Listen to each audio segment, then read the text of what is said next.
Hércules. A saga da alma em busca do padrão de eu humano. Todo o ciclo existencial de Hércules mostra todas as realidades psíquicas as quais a alma vivenciará como forma de alcançar a humanidade. Saindo do arquétipo de semideus, segue bravamente ao encontro do seu humano. Toda esta dinâmica e saga tem uma representatividade das realidades enfrentadas. Ao lado desses ciclos épicos, e contrastando com eles, as aventuras e as proezas de Hércules se apresentam como um complexo no qual se justapõem elementos muito diversos.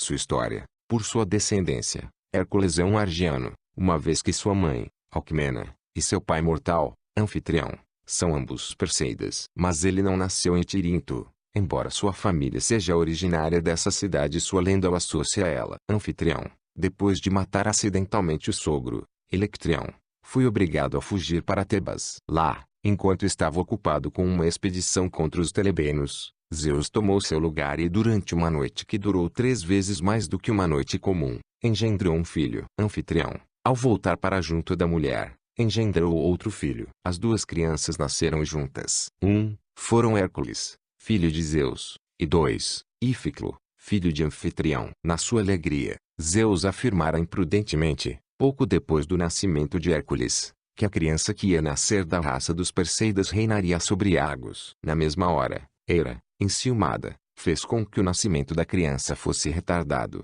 ao mesmo tempo em que o de seu primo, Euristeu, filho de Stênelo, fosse antecipado. E assim Euristeu nasceu de 7 meses, ao passo que Hércules ficou 10 meses no ventre da mãe. Porém, obrigado pelas palavras de Zeus, Hércules tornara-se, naquele momento, por toda a vida, escravo de Euristeu. Quando a criança completou 8 meses, Hera tentou matá-la. Introduziu no quarto dela 2 serpentes enormes. Aplicabilidade. A vida, Hera, que tenta extinguir o espírito propósito de Hércules. A serpente aqui figura e é o símbolo do engano. Sem hesitar, Hércules ergueu-se no berço e asfixiou os monstros. Foi criado de acordo com a tradição da educação helênica. Deram-lhe como professor de música Lino, para que lhe ensinasse os rudimentos. Mas Hércules era indócil e desajeitado e, um dia em que Lino tentou corrigi-lo, apanhou seu tamborete, outros dizem que foi a lira, e quebrou-o no crânio do mestre. Aplicabilidade igual. Anfitrião decidiu deixar aquele filho problemático no campo, onde foi encarregado de cuidar do rebanho. Aos 18 anos, Hércules, que alcançara a altura extraordinária de 3 metros, matou o leão de Citeron. Aplicabilidade igual. Foi sua primeira façanha. Ele fez isso a pedido do rei Téspio e, durante todo o tempo que durou a caça, dormiu à noite no palácio do rei. Téspio, que tinha 50 filhas, fez com que, a cada noite, uma moça diferente fosse para a cama do herói. Hércules se uniu a todas e, por estar tão cansado por causa da caça do dia, acreditou ter se unido todas as noites com a mesma. Teve com ela 50 filhos, os Tespíadas, os quais mais tarde colonizaram a Sardenha. Depois de caçado o leão de Citeron, Hércules livrou a cidade de Tebas de um tributo imposto pela gente de Orcômeno. Na batalha, Anfitrião foi morto ao lado do filho. Para agradecer a Hércules, o rei de Tebas, Creonte, deu-lhe em casamento sua filha mais velha, Mégara. Mégara teve muitos filhos, mas logo em seguida Hera inoculou em Hércules a loucura, e ele matou os filhos. Ao voltar a si, horrorizou-se com o próprio crime e renunciou a Mégara e, por ordem da deusa, colocou-se desde então a serviço de Euristeu. Euristeu lhe impôs sucessivamente 12 trabalhos. Primeiro teve que vencer o leão que, na Nemeia, fazia toda espécie de devastação e era invulnerável. Hércules asfixiou-o com os braços e, depois que o animal morreu, arrancou-lhe a pele e se envolveu com ela. A cabeça lhe serviu de capacete. Euristeu, vendo aqueles despojos, ficou tão assustado que proibiu Hércules de voltar a entrar na cidade, obrigando-o no futuro a depositar seu botim diante das portas. Segundo, depois houve o combate contra a Hidra de Lerna, uma serpente cujas cabeças, múltiplas, tornavam a brotar à medida que eram cortadas. Ajudado pelo sobrinho Iolau, filho de Íficlo, Hércules cortou as cabeças do monstro e queimou as carnes, o que os impediu de tornar a crescer. O terceiro trabalho consistiu em trazer vivo um javali que vivia no alto do monte Erimanto. Hércules o caçou na neve, cansou-o e pôde assim capturá-lo. Ao ver o animal, Euristeu foi se esconder dentro de uma jarra de bronze no fundo do palácio, de tão assustado que ficou. Depois Euristeu desejou a corça sagrada do monte Cerineu. Era um animal de grande rapidez, de cornos dourados e, no passado, consagrado pela ninfa Taigete Artemis. Hércules perseguiu há um ano sem alcançá-la. Por fim, ele a feriu ligeiramente com uma flecha e pôde agarrá-la. Em volta do lago Estínfalo, na Arcádia, existia uma densa floresta cheia de aves que, no passado, tinham fugido de uma invasão de lobos e se multiplicado de maneira extraordinária. Como elas se constituíam em um flagelo para a região circundante, Euristeu ordenou que Hércules as destruísse. Para fazê-las sair ao mesmo tempo das moitas, o herói recorreu a castanholas de bronze, que ele mesmo fabricara, ou então que Atena teria lhe dado de presente. As aves ficaram com medo, deixaram seus esconderijos e foram abatidas a flechadas. Em elas vivia o rei Alges, que possuía inúmeros rebanhos, mas era muito negligente,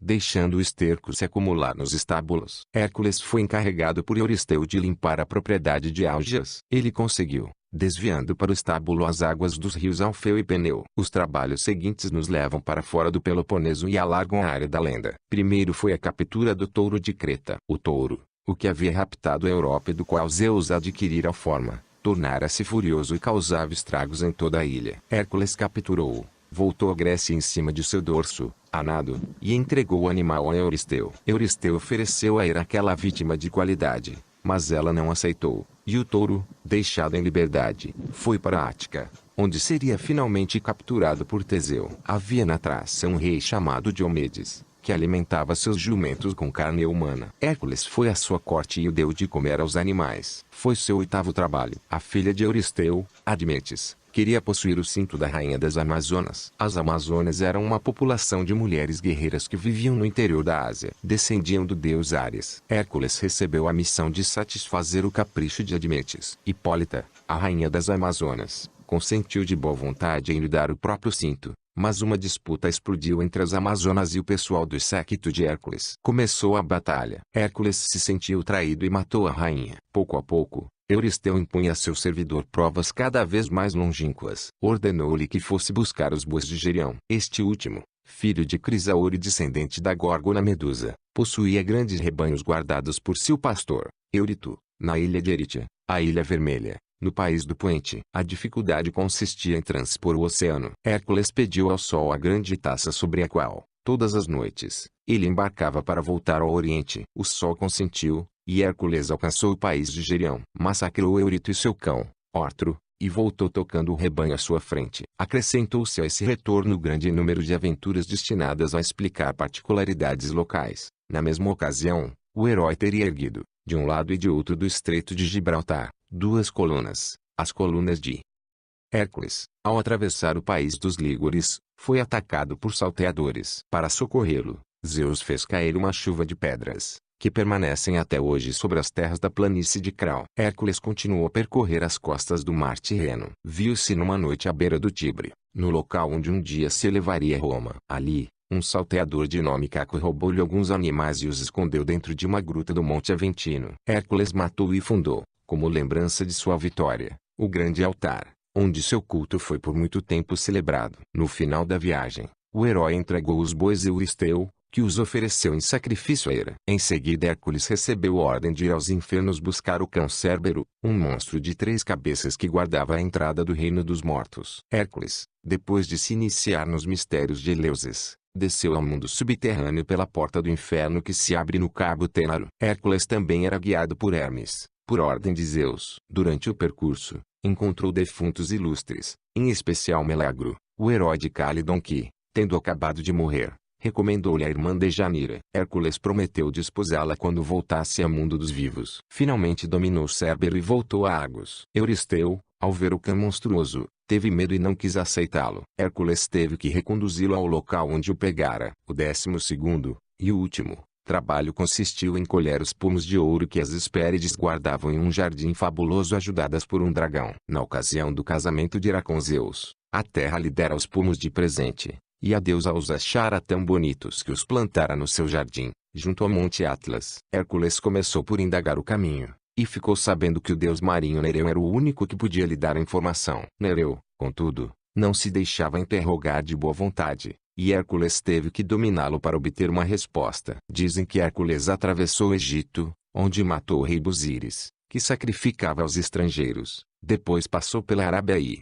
no mar exterior, Embarcou outra vez na Taça do Sol. Desembarcou no sopé do Cáucaso e aproveitou para libertar Prometeu, matando a águia que o torturava. Como agradecimento, o gigante contou o que ele deveria fazer para colher os pomos de ouro para Atlas. Finalmente, Hércules alcançou o país das Hespérides e ofereceu a Atlas, que carregava o céu sobre os ombros. Era o castigo imposto por Zeus ao Titã desde que o expulsara, com os irmãos, do Olimpo, substituí-lo enquanto ele ia colher os frutos. Atlas concordou, mas, ao retornar, declarou que Hércules estava tão bem naquela posição que ele não cogitava retomá-la. Hércules fingiu aceitar, pedindo apenas a Atlas que colocasse uma almofada sobre seus ombros. Sem desconfiar, o gigante obedeceu, mas, enquanto ele sustentava a abóbada, Hércules fugiu e o deixou sozinho. Uma vez de posse dos pomos de ouro, Euristeu não soube o que fazer com eles e devolveu-os ao herói, que os entregou a Atena, que foi recolocá-los no jardim fabuloso. Além desses trabalhos,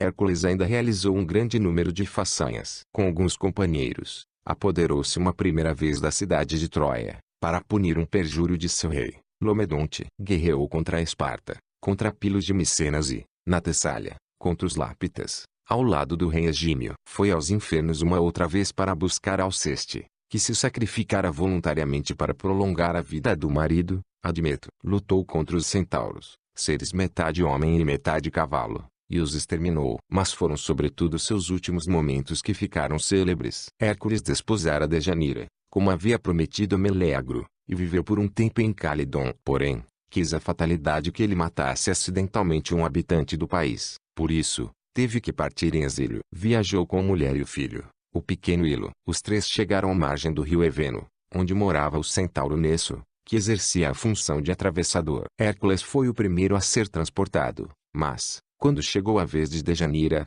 Nesso tentou violá-la. Hércules, com uma flecha, matou Nesso e este, no momento de morrer, confiou à moça que seu sangue era um elixir do amor. Crédula, Dejanira recolheu o sangue, esperando utilizá-lo no dia em que o amor de seu marido diminuísse. Tempos depois, Hércules guerreou contra o rei de Icália e obteve como parte do butim, depois da vitória, a filha do rei que se chamava Iule. Dejanira ficou sabendo e, quando o marido lhe pediu uma túnica nova para oferecer a Zeus o sacrifício de ação de graças no alto do Monte Eta, enviou para ele uma roupa embebida do sangue de Nesso. O sangue não era um elixir do amor, mas um veneno que atacava a pele e causava um sofrimento insuportável. Então Hércules galgou a montanha e se atirou na fogueira. A fogueira ainda ardia quando um trovão ecoou e Hércules foi levado para o céu. Uma vez entre os deuses, Hércules se reconciliou com Hera, depois de uma cerimônia na qual se simulou o nascimento do herói, como se ele saísse do seio da deusa, sua mãe na imortalidade. A lenda atribui a Hércules 60 filhos homens.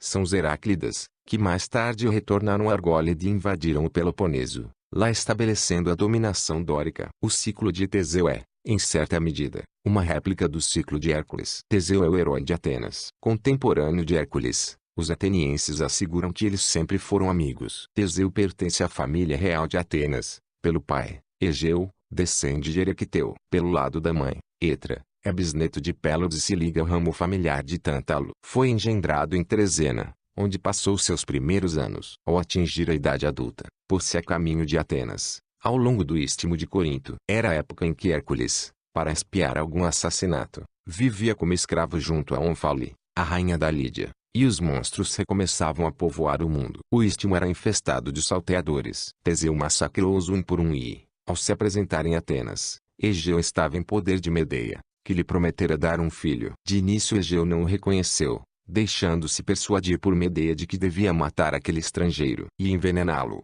mas finalmente reconheceu pela espada que trazia. Medeia partiu para o exílio. Conta-se também que ela tentara provocar sua morte mandando combater o touro de Maratona, que não era outro senão o touro trazido de Creta por Hércules. Teseu dominou o animal e o ofereceu em sacrifício a Apolo. Depois de ter sido oficialmente reconhecido, teve que lutar contra os primos, os Palântidas 24, que cobiçavam o trono. Em seguida partiu para Creta, a fim de libertar sua pátria do tributo imposto por Minos. Após a morte de seu filho Androgeu, morto na Ática, Minos exigira dos atenienses, a cada 9 anos, a entrega de 7 meninos e 7 meninas. O tributo era destinado ao Minotauro, um monstro metade homem metade touro que, segundo se dizia, tinha sido engendrado há muito tempo por um touro com a própria mulher do rei Minos, Pasífae. O Minotauro estava preso dentro de um labirinto, espécie de palácio de traçado complicado e muito escuro. Teseu subiu numa embarcação de velas negras junto com as vítimas, tendo antes prometido ao pai que,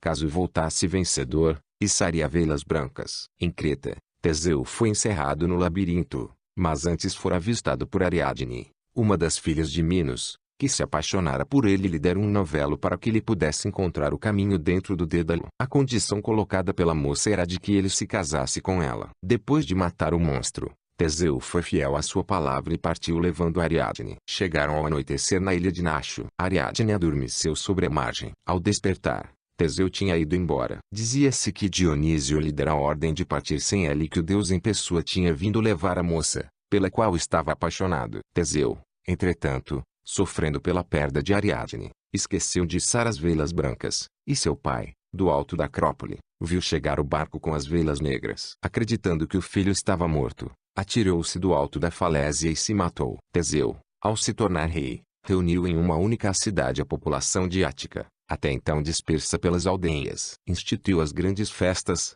cunhou moeda e, de maneira geral, organizou a cidade. Manteve uma guerra contra os amazonas que atacaram a Ática. Apoiou os 7 chefes na luta contra Tebas, defendeu Édipo, que os tebanos queriam levar à força para seu país a conselho de um oráculo. Em suma, ele se mostrou defensor da justiça e das leis divinas. Uma única aventura mostra sob uma luz menos favorável. Foi quando ele raptou Helena, então criança, e a manteve prisioneira na Ática, para aguardar que ela atingisse a idade de ser sua mulher. Depois, com o amigo Piritoo, partiu para os infernos para raptar Perséfone, com quem Piritoo queria se casar. Chegando lá, Hades reteve os 2 audaciosos fazendo-os se sentar em uma cadeira mágica que não lhes permitia mais se levantar. No final, contudo, graças à interferência de Hércules, Hades consentiu em libertar Teseu, mas manteve Piritoo. De volta a Atenas, Teseu não tardou a ser expulso por uma revolução. Retirou-se em Ciros, onde morreu. Mais tarde, na época das guerras médicas, Simão descobriu suas cinzas e ergueu-lhes em Atenas um túmulo magnífico.